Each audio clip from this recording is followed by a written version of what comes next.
വിവാഹം എന്നത് സമ്പത്തോ സ്വർണമോ ഒന്നുമല്ല. ഈ രണ്ടു പേരും ഇപ്പോൾ കൊടുത്ത ആ ചെറിയ സ്വർണം ഉണ്ടല്ലോ, അത് മാത്രമേ ഇതിൽ സാമ്പത്തികമായ വല്ലതും ഒരു കല്യാണത്തിന് ഇസ്ലാം നിബന്ധനയായി വെക്കുന്നുണ്ടെങ്കിൽ കൊടുത്ത മഹർ മാത്രമേ ഉള്ളൂ. കസാല നേരത്തിലും മന്തി വിളമ്പലും കാറ് വിളിക്കലും വാടകയ്ക്ക് ആളെ കൊണ്ടുവരലും മുല്ലപ്പൂവ് മേടിക്കലൊന്നും ഇതിൽ പെട്ടതല്ല എന്ന് പറഞ്ഞാൽ നിർബന്ധമല്ല എന്ന്, അതൊന്നും നിർബന്ധമല്ല. ഇതിൻ്റെ ഔദ്യോഗിക ഘടകം സാമ്പത്തികമായിട്ട് വിവാഹത്തിൽ ഈ സമൂഹത്ത് മനസ്സിലാക്കണം ഉള്ളത് ഈ മഹർ മാത്രമാണ്. അതും ഓരോരുത്തരുടെ ധനസ്ഥിതിക്ക് അനുസരിച്ച് കൊടുക്കുക, അത്രയേ ഉള്ളൂ. മൂല്യമുള്ളതാവണം, സാമ്പത്തികമായി കുട്ടിക്ക് എന്തെങ്കിലും ഉപകാരമുള്ളതാവണം, അത്രയേ ഉള്ളൂ. മഹത്തുള്ളതല്ല അവിടെ പറഞ്ഞുള്ളത്. സംസം വെള്ളം നല്ല മഹത്തുള്ളതാണ്, അത് അല്ല.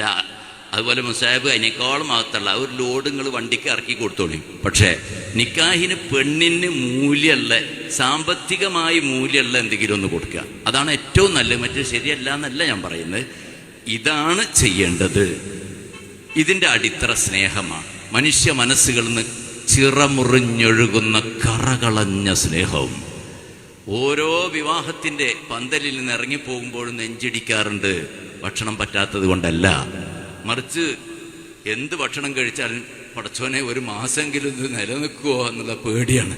ഇത് വെറുതെ പറയല്ല, ഔദ്യോഗികമായി പല കല്യാണങ്ങളും കഴിഞ്ഞിറങ്ങുമ്പോൾ ഉണ്ടായിട്ടുണ്ട്.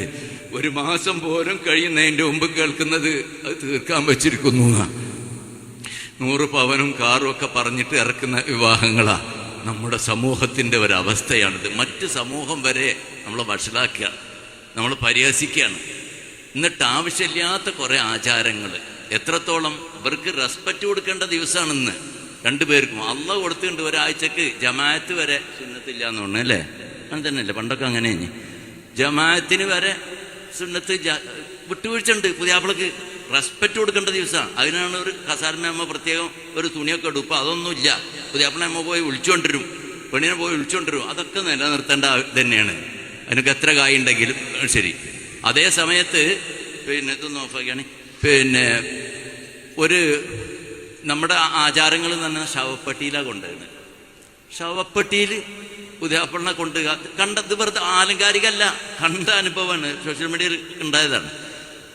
അതേപോലെ തന്നെ JCB ഇരുത്തിയിട്ട് കച്ചറ തോണ്ടുന്ന JCB ഇപ്പം അടുത്ത് കേട്ട് ഇവിടെ അടുത്ത് ഏതോ മഹലിൽ നടന്നാണ് ക്ലോസറ്റിൽ ബിസ്ക്കറ്റ് ഉണ്ടാക്കിയ കൊടുക്കുക എന്തോ ചെയ്തത്രേ.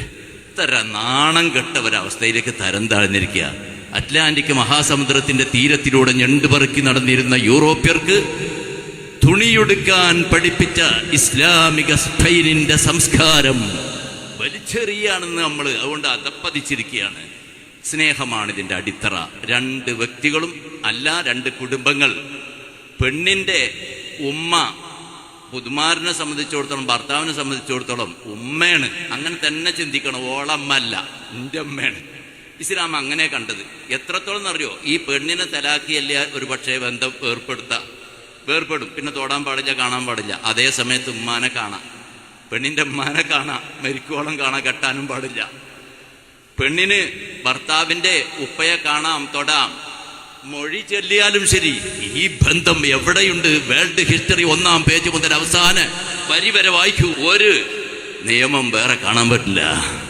അത്രയും പവിത്രമായൊരു ബന്ധമാണിത്. ഈ 2 കുടുംബങ്ങളും ഒത്തു നിന്നാലാണ് ഈ മക്കള് വിവരമില്ലാത്തവരാ, ന്യൂ ജനറേഷൻ്റെ മക്കളാണ്. ഒന്ന് പറഞ്ഞ് രണ്ടാമത്തേനെ ഒരു തെറ്റും. ഒപ്പം നിൽക്കണം. അവരെ എരിവും പുളിയും കൂട്ടിയിട്ട് ആടിച്ചിട്ട് പോരെന്ന് പറയലല്ല. മുഹമ്മദുർ റസൂലുള്ളാഹി തങ്ങളുടെ പൊന്നാര മകൾ ബീവി ഫാത്തിമ റളിയല്ലാഹു അൻഹ തെറ്റി വന്നു വീട്ടിലേക്ക്. മനുഷ്യ മക്കളല്ലേ? പൊന്നാര നബി വിളിച്ചു, മോളെ വിളിച്ചു. നമ്മളാണെങ്കിൽ കൊടയെടുത്തിട്ട് പോയിട്ട് മൊഴി മേടിക്കും. അല്ല, വിളിച്ചിട്ട് പറഞ്ഞു, മോളെ ജട്ടപ്പം മരിക്കുകയാണെങ്കിൽ, അലിയുടെ പൊരുത്തല്ലാതെ മരിക്കുകയാണെങ്കിൽ, ഈ സമയത്ത് നീ മരിക്കുകയാണെങ്കിൽ ലം ഉസല്ലി അലൈക്കി, എൻ്റെ കുഞ്ഞുമോളെ എൻ്റെ മയ്യത്തിപ്പം കരിക്കൂലട്ടാ. ഗൗരവം കൊണ്ട് പഠിപ്പിച്ചു കൊടുത്തു. അതാണിപ്പ ലോകത്തിന് മാതൃകയായ മുഹമ്മദുർ റസൂലുള്ളാഹി. അല്ലാഹു തആല ഐക്യത്തോടെ സ്നേഹത്തോടെ ഈ 2 ബന്ധങ്ങളെയും എല്ലാ ബന്ധങ്ങളെയും നിലനിർത്തി കൊടുക്കുമാറാകട്ടെ. ഈ സുന്ദര സുമോഹന സുരഭില സുഭഗ ദിനത്തിൽ മഹല്ല് കമ്മിറ്റിക്ക് വേണ്ടി ഈ സദുദ്യമ ചെയ്ത എല്ലാവരും ആശംസിക്കുന്നതോടുകൂടെ ഈ രണ്ട് കുടുംബത്തിനും എല്ലാവിധ ആശംസകളും നേരുന്നതോടൊപ്പം ഞാൻ നേരത്തെ പറഞ്ഞ കാര്യം മുൻനിരയിലില്ലാതെ ഖാദി മുന്നിലുണ്ടാവും, പ്രസംഗിക്കാനും ഉണ്ടാവും, അതേപോലെ തന്നെ കേൾക്കാനും ഒക്കെ ഉണ്ടാവും. നമ്മളൊക്കെ ആശംസ പറയാൻ നേതാക്കളൊക്കെ ഉണ്ട്. പക്ഷേ നമ്മളല്ല, ഇതിൻ്റെ അണിയറ വർക്ക് നടത്തിയ ഒരുപാട് പ്രവർത്തകർ ഓടി നടന്നവരുണ്ട്. അള്ളാഹു അവർക്ക് ഖൈറും ബറക്കത്തും ആഫിയത്തും ദീർഘായുസ്സും നൽകട്ടെ. പൊന്നു മക്കളെ, അത് കളഞ്ഞു കളിക്കുന്ന ഒരു മനോവധി നമുക്ക് വേണ്ട. അതായത് ഞങ്ങളാണ് ചെയ്തത് എന്നുള്ള ഒരു ആശ, ഒരു ചിന്ത വന്നു പോകരുത്. അത് വരാൻ സാധ്യത ഉണ്ടായി പറഞ്ഞത് അല്ല. ഇത് റബ്ബിന് വേണ്ടിയാണ്, ആഖിറത്തിലേക്ക് വേണ്ടിയാണ്. മാറ്റി വെച്ചോളി. അള്ളാഹു തആല പ്രതിഫലം നമുക്കൊക്കെ നൽകട്ടെ. ഇനിയും ഇതുപോലത്തെ ഖൈറായ കാര്യങ്ങൾ നടത്താൻ അള്ളാഹു തൗഫീഖ് ചെയ്യട്ടെ. ഇതിനു വേണ്ടി സഹായിച്ച എല്ലാവർക്കും, പ്രത്യേകിച്ച് പ്രവാസികൾക്ക് പടച്ചോനെ നീ ബറക്കത്ത് ചെയ്യണം തമ്പുരാൻ.